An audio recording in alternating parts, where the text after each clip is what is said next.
আজ ঘটে যেতে পারতো একটা বড় সড় দুর্ঘটনা। সত্যি ঠাকুর আছেন, ওই জন্যই অল্পের ওপর দিয়ে গেল। Good morning everyone, welcome back to the channel Rojnamcha. আজকে হলো রবিবার, আজকে আরেকটা ছুটির দিন। আজকে ভিডিওটা অনেকটা দেরি করে শুরু করেছি। আশপাশ থেকে শব্দ শুনতে পাচ্ছ, ঝনক উঠে গেছে ঘুম থেকে, গাড়ি নিয়ে খেলাও শুরু করে দিয়েছে। কালকে রাত্রের একটা ঘটনা তোমাদেরকে বলি কী হয়েছে। কালকে রাত্রিবেলা আমি এখানে একটু শুয়ে শুয়ে এডিট করছিলাম। এডিট করতে করতে কখন ঘুমিয়ে পড়ছি জানি না। যখন ঘুম ভেঙেছে তখন দেখছি বাইরের দরজা বন্ধ করিনি, ব্যালকনির দরজাটা বন্ধ করেই শুই রাত্রিবেলা। দরজা খোলা, ফ্যান একেবারে ফুল স্পিডে চলছে, ফ্যানটা কমিয়ে শুই, জনকে ঠান্ডা লেগে যেতে পারে। চাদর না নিয়ে শুয়ে পড়েছি, মানে আমি রেডি হয়ে শুইনি ঘুমানোর জন্য। কিন্তু আমার ঘুম এত ধরে গেছে, দুপুরবেলা ঠিকমতো ঘুম হয়নি বলে এইভাবে ঘুমিয়ে পড়েছি। রাত 2-2:30টার সময় ঘুম ভেঙেছে, ঝনকের ডাকে। ঝনক দুধ খাবে বলে ডেকেছে আমার, তখন আমার ঘুম ভেঙেছে। তখন উঠে গিয়ে সব করেছি। অবস্থাটা শুধু ভাবো, এত ঘুম আমার। ঝনককে তো দেখালামই, ঝনক কালকে গান করতে করতে ঘুমিয়ে পড়েছে। আমিও কালকে ফোন নিয়ে এডিট করতে করতে ঘুমিয়ে পড়েছি। এখন দেখি ক্যামেরা অন করলে এই ছেলেটার এক কথা, আমাকে একটু দেখাও। তোমাকে কি করতে দেখাবো? তুমি তো শুয়ে আছো, তুমি তো ভালো কিছু কাজ করছো না। তাহলে কি না না না কেন? বেশি কথা না বাড়িয়ে দিনটাকে শুরু করি, তারপরে দেখতে থাকো সারাদিন আজকের ভিডিওটা। তোমাকে দেখানোর মতো তুমি কি কাজটা করছো আমাকে বলো তো। তুমি কি এখন গান করতে বসবে?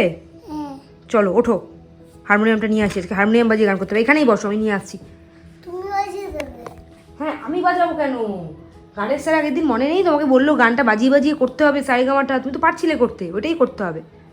আর তোমাদেরকে একটা কথা বলি, রাকেশের আল্লাহ তো শুধু দেখো 2-3 দিন ধরে ঠান্ডা লাগার দোহাই দিয়ে কী করছে জানো? ও ঘরে শুচ্ছে আরাম করে। রাত্রিবেলা ছেলের জ্বালাতন সহ্য করছে না, পুরোটা আমার ঘরে চাপিয়ে দিয়েছে। দুধ খাওয়ানো, টয়লেট করানো, ওগুলো আমি করছি। ঘুম থেকে তো তাড়াতাড়ি আমি উঠি প্রত্যেক দিন, রান্না থাকে দেওয়ার ব্যাপার। রবিবার বলে আমার কোনো ছুটির দিন নেই, তাড়াতাড়ি ঘুম থেকে উঠে গেছি। উঠে ঝনককে ফ্রেশ করানো, ওকে গান করতে বসানো, ওদিকে রান্না দেওয়া, সব করছি। ও কিন্তু এখনও ঘুমোচ্ছে, প্রায় 9টা বাজতে চললো। আরামপ্রিয় তারা শুধু ভাবো, পরপর 3 দিন ছুটি কাটাচ্ছে, কোথায় ঘুম থেকে উঠে বউকে একটু হেল্প করবে, এখনও পর্যন্ত ঘুমিয়ে যাচ্ছে। এইসব কথা না বাড়িয়ে আমি এবার তাড়াতাড়ি করে ওকে গানটা নিয়ে বসাই। এক্ষুনি তো গানের ক্লাসে যাবে, গিয়ে তারপরে গান টান পারবে না, অসুবিধা হয়ে যাবে।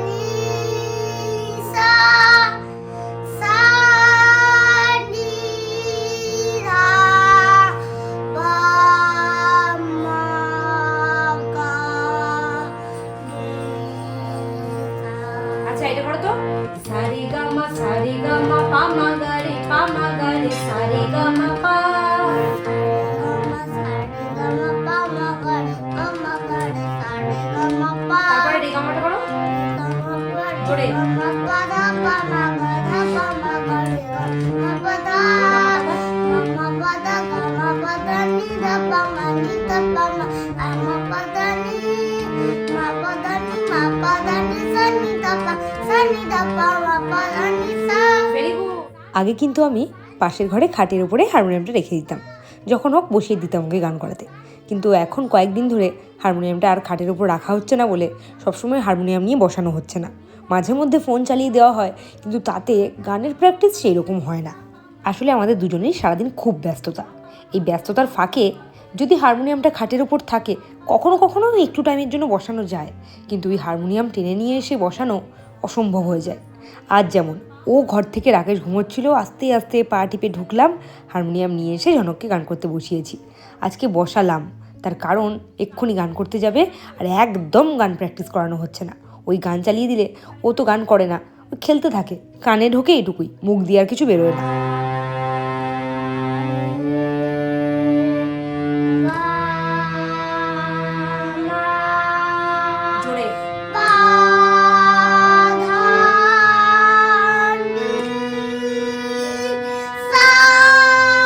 সবসময় বকবক করে কানের মাথা একেবারে খেয়ে নিচ্ছে। আর তখন গলার যা জোর, পাড়ায় সবাই বুঝতে পারে ও কখন কখন বাড়িতে থাকে। আর এখন গান করতে বসেছে, গলা যেন উঠছেই না, একেবারে কুতে কুতে গান করছে। 8:30টার সময় গান করাতে বসেছিলাম, এখন বাজে 10টা। 1.5 ঘন্টা ধরে গান করেই যাচ্ছি। প্রত্যেকটা গানের লিরিক্স ভুলে গেছে, প্রত্যেকটা গানের। এত অন্য মানুষ করলে কি আর গান হয়? একটা করে গান করছে, একটু করে ভুল করছে, আবার ধরিয়ে দিচ্ছি, আবার যেই বলছি সেই আবার ভুল করছে, এই করে যাচ্ছে একভাবে। মুখস্থ হয় না কেন গান? হ্যাঁ, হয় না কেন? শুধু গান করতে গেলেই হয়ে যাবে? পুরো সকালটা আজকে গান নিয়ে কি টাইম কেটে গেল। এখন খাওয়াতে পারিনি ওকে, 10টা বাজে এখনো খায়নি। দুষ্টু ছেলে। আমার কাছে বকা খেয়ে বেশ একটু চুপচাপই ছিল। বাবা যেই ঘুম থেকে উঠেছে, বাবার আহ্লাদ পেয়ে আবার শুরু করলো বাদরামি। আসলে বাবার কাছে তো সেরকম বকা খায় না, মাঝে মধ্যে মার খায়, কিন্তু বেশিরভাগ সময়ই আহ্লাদ খায়, আর তার সাথে আদর। শীত, গ্রীষ্ম, বর্ষা সবসময়ই ঝনককে তেল মাখিয়ে স্নান করাই আমরা। আর তেল হলো, তোমরা তো জানোই, অনেকবার বলেছি, এক্সট্রা ভার্জিন আমন্ড অয়েল। আসলে ছোটোবেলায় ওর গায়ের রঙটা বেশ চাপা ছিল, এই তেলটা মাখিয়ে মাখিয়ে গায়ের রঙটা একটু তাও খুলেছে। রাকেশ কিন্তু প্রত্যেক দিন তেল মাখানোর সময় ঝনকের নাকটা নিয়ে এইরকম করতে থাকে, আর ঝনকও বায়না করে করতে দেবে না। আসলে এরকম করলে নাকি ভোতা নাক ছুঁচলো হয়। কটার সময় ঘুম থেকে উঠলে? কটায় ঘুম থেকে উঠলাম সেটা বড় কথা নয়, তোমার মুখ শুনতে শুনতে যে উঠলাম সেটা বড় কথা। আসল ব্যাপারটা কি হয়েছে সেটা বলি। ঝনককে গান করতে বসিয়ে আজকে গান পারছিল না বলে আমার মাথাটা এমনিই গরম হয়ে গেছিলো। আর রাকেশ আজকে কিছুতেই ঘুম থেকে উঠছিল না। আমি বাধ্য হয়ে 10টার সময় ডেকেছি, তখন উনি উঠলেন। তাই জন্য ঝনকের ঝালটা পড়েছে। তুমি ন্যাচারালি সকালবেলা রোজ ডেকে তোলো, আজকে তুমি 9:30 আমাকে ডেকেছো, আমি 9:30 উঠেছি। 9:30 উঠুনি, তুমি 10টায় উঠেছো। মোটেও না, মোটেও না। আমি যদি আজকে রবিবার তোমাকে ডাকতে দিতাম, তুমি আমাকে মুখ ঝামটা দিতে না, তাহলে দিতে না, তাই তো? হয়েছে, তুমি ডেকেছো যখন আমি তখন উঠেছি, তো প্রবলেমটা কি হয়েছে? ঝনককে গান করাতে বসতে হয়েছে আমাকে, তাই জন্য আমার কোনো কাজ হয়নি, এখনো কিচ্ছু হয়নি। কটা বাজে দেখো, এই যে 11:20।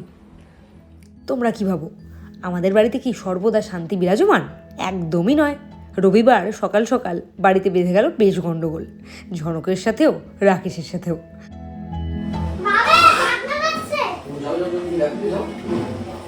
আস্তে আস্তে আস্তে আস্তে আস্তে আস্তে।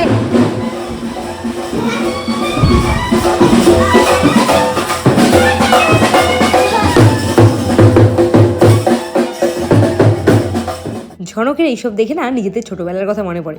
ছোটোবেলায় যখন এরকম রাস্তা দিয়ে কিছু যেত, আমরা তো দৌড়ে ব্যালকনিতে গিয়ে দাঁড়াতাম। আর এখন ঝনকটা হয়েছে ওই রকম। ঘুরতে নিয়ে গেছে বলে ঝগড়া করিনি, আজকে সারাদিন ঝগড়া করার দিন। সকাল থেকে যে আমি কিছু খাইনি, তুমি জিজ্ঞেস করেছো একবারও? নিজে তো চব্বচস্য করে খেলে। করেছো? কোনোদিনও করো? আজ পর্যন্ত সেটা সত্যি সত্যি কেউ খেয়াল রাখে না। না, রাখা তো উচিত। এমন কোনো ঘটনাও ঘটেনি যে তুমি যার জন্য খাও না, রাখা তো উচিত না। এমন কিছু ঘটনা টাইম পাইনি, 12টা বাজতে চললো, টাইম পাইনি। সুন্দর, আমি তো দেখে যাচ্ছি ভিডিও করছো, 2-3বার মায়ের সাথে ফোনে কথা হয়ে গেল। আমি তো ভিডিও করতে করতে ফোনে কথা বলতে বলতে তো আমি কাজ করছি। তুমি খাওয়ার টাইম না পাও, আমি কি বলবো? হ্যাঁ, কিছু করার নেই, জানি তো, কিছু তো করার থাকবে না, কিছু তো করার থাকবে না। আজকে সকাল থেকে আর ঝগড়া করার মুডে ছিলাম, কিন্তু রাকেশের সাথে ঝগড়া করতে কিছুতেই পারলাম না। যতই ঝগড়া করার মুড নিয়ে আসছি, এত ঠান্ডা মাথায় কথা বলছে, পারছি না ঝগড়া করতে। সকালবেলা আজকে তোর জন্য তোর বাবা বকা খেয়েছে। গান তো প্র্যাকটিস করিস না কিছুই, গান তো কিছুই পারিস না। এখন তো খাজনার থেকে বাজনা বেশি মনে হচ্ছে। টুপি সানগ্লাস পরে কোথায় যাচ্ছ তুমি? গিয়ে তো চুপচাপ দুষ্টুমি যেন না হয়, ভালো করে গানটা হয়ে যাও। আমাকে হিরো দেখতে লাগছে। কে বলেছে তোকে তুই হিরো দেখতে লাগছে? কে বলেছে কথাটা? নিচের দিকে তাকিয়ে উঠবি না তুই, কোনদিন মুখ তুলে গড়িয়ে গড়িয়ে পড়ে যাবে। এখানে 2টো সিঁড়ি ছিল, তাই যদি আরও কয়েকটা সিঁড়ি থাকতো আজকে বড় সড়ো একটা বিপদ হয়ে যেত। কি করে না এই ছেলেটা, যখন সিঁড়ি দিয়ে নামে কিছুতেই সিঁড়ির দিকে তাকাবে না, কখনো ওপর দিকে কখনো পিছন দিকে, এই করতে থাকে, জানো তো। জলটা নে, জলটা নে, জল নিয়ে যা।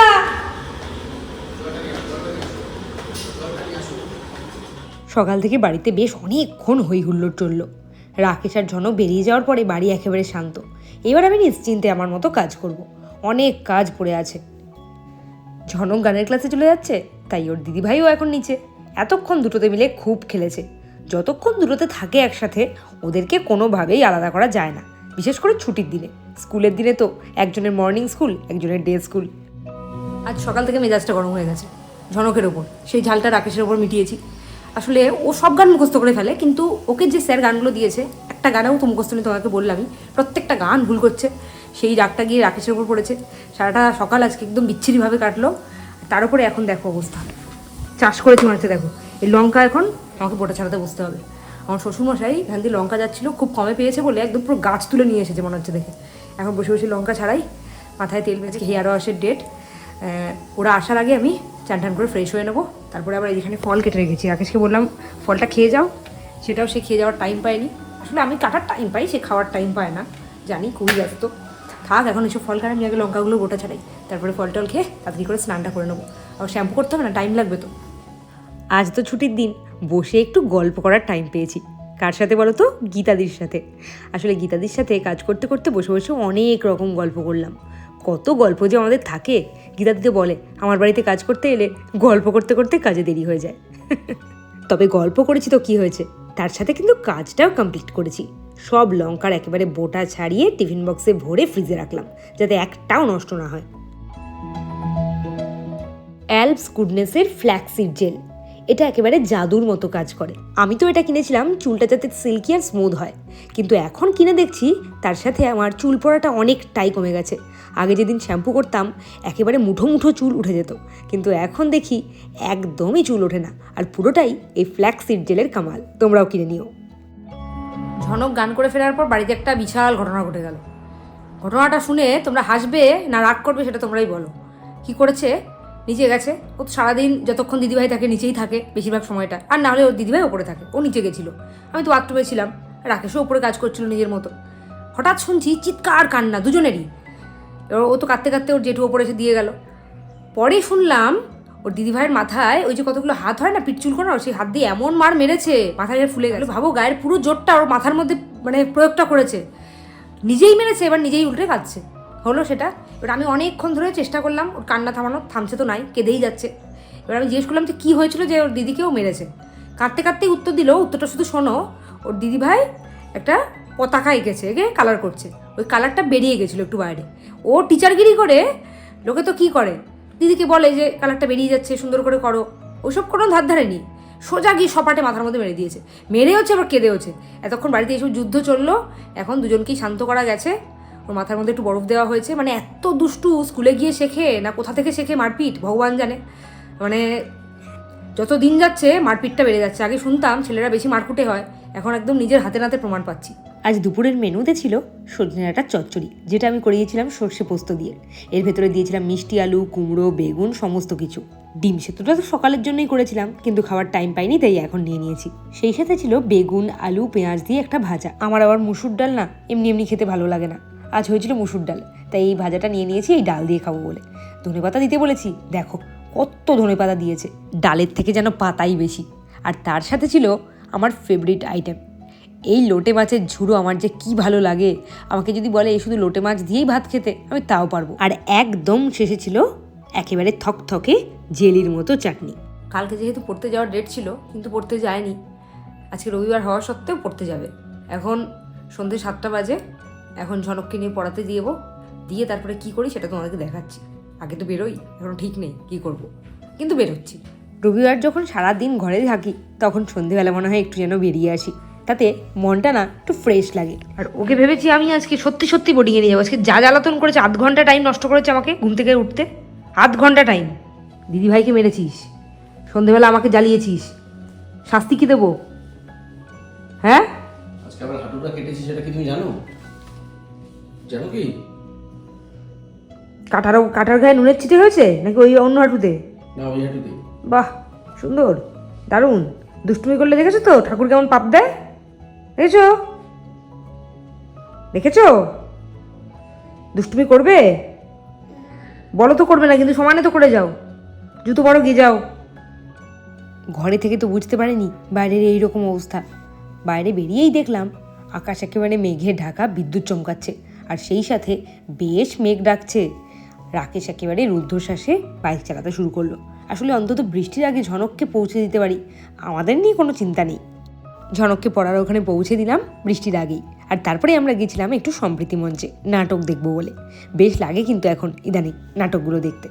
এই নাটক দেখতে যাওয়ার আরও একটা কারণ আছে। এই নাটকেই পারফর্ম করেছে আমাদের স্কুলের একজন 4-এর স্টুডেন্ট, ওর নাম নীলাদ্রি। এমনিতে খুব চুপচাপ বাচ্চা, কিন্তু নাটকটা করেছে বেশ সুন্দর। ওই যে দেখছো ছোট্ট বাচ্চাটি দাঁড়িয়ে আছে, ওই কিন্তু আমাদের স্কুলের স্টুডেন্ট, ক্লাস 4-এ পড়ে। এই বয়সেই নাটক করা বেশ কিন্তু কঠিন ব্যাপার, আর ওখানে ওর মতো ছোট কিন্তু একজনও ছিল না। এরপরে আরও একটা নাটক শুরু হলো। বাইরে প্রচণ্ড বৃষ্টি হচ্ছিল, শুধু বৃষ্টি না, সাথে ঝড়ও। তাই জন্য আমরা আটকে পড়েছিলাম, বেরোতে পারিনি। আর বেরোতে না পেরে একদিকে ভালোই হয়েছে। এই নাটকের নাম ছিল কিট, আর এই নাটকের বিষয়বস্তু ছিল বর্তমানে যে রেপ কেস এত বেড়ে গেছে, কিন্তু তার কোনো বিচার নেই।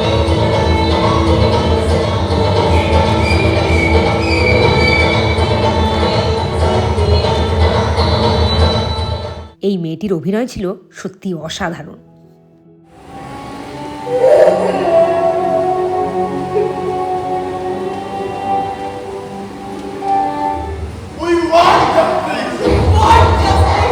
যদিও জানি এটা নাটক, কিন্তু এই নাটক দেখার পর মনটা বেশ ভারাক্রান্ত লাগছিল। বাইরের ওয়েদার বেশ ঠান্ডা হয়ে গেছে, ঝনককে কি করে বাড়ি নিয়ে যাব, ঠান্ডা লেগে যেতে পারে। ওই জন্য ওর দিদার কাছ থেকে একটা চাদর নিয়ে ওকে একেবারে র্যাপ করে নিয়েছি। এই দেখো না, আর এতে কিন্তু ও খুব মজা পাচ্ছিল। অনেক দিন হলো এরকম দুর্যোগ দেখি না। যদিও দুর্যোগটা দেখিনি, যখন দুর্যোগটা হলো তখন আমরা ভেতরেই ছিলাম, ভেতরে বলতে সমৃদ্ধি মঞ্চের ভেতরে ছিলাম। এত ওয়েদারের চেঞ্জ, মানে যখন যাচ্ছিলাম তখন রীতিমতো গরম লাগছিল, যখন ফিরলাম এত ঠান্ডা, ঝনককে তো পুরো পেঁচিয়ে নিয়ে এলাম, দেখতেই পেলে অল্প অল্প। আর এই যে বছরের প্রথম একদম কালবৈশাখী মানেই যা হয়, কারেন্ট অফ। আমাদের এখানে লোডশেডিং আজকে সারা রাতি হয়তো থাকবে, কখন কারেন্ট আসবে কোনো ঠিক নেই। ঝড় বৃষ্টি হলে ভালো লাগে, কিন্তু সবচেয়ে রাগ হয় এই জিনিসটাই, যে লোডশেডিংটা খুব রাগ ধরে।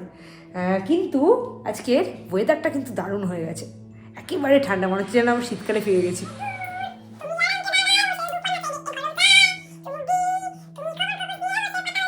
অলিনের ঘন্টা শুনে ছুটে গিয়ে দরজা খুলি, দারুমান দাদা এসে তোমার দেখা নাই, তোমার দেখা নাই রে, তোমার দেখা নাই, তোমার দেখা নাই রে, তোমার দেখা নাই, তোমার দেখা নাই রে, তোমার দেখা নাই। ছেলে তোমার সামনে বসে বসে এইসব গান করছে, তুমি কিছু বলবে না? তোমার দেখা নাই। হ্যাঁ, বলো, খুব ভালো হচ্ছে। আরে আমি তো জানি এখন বোঝার বয়স হয়নি, তাই এই কথা বলছো। যখন বোঝার বয়স হবে তখন আর এইসব গান করতে দেবে না নিশ্চয়ই। ঝনক আজকে খাওয়া দাওয়ার পর বাবার সাথে নিজের পুরনো স্মৃতি রোমন্থন করতে লেগেছে।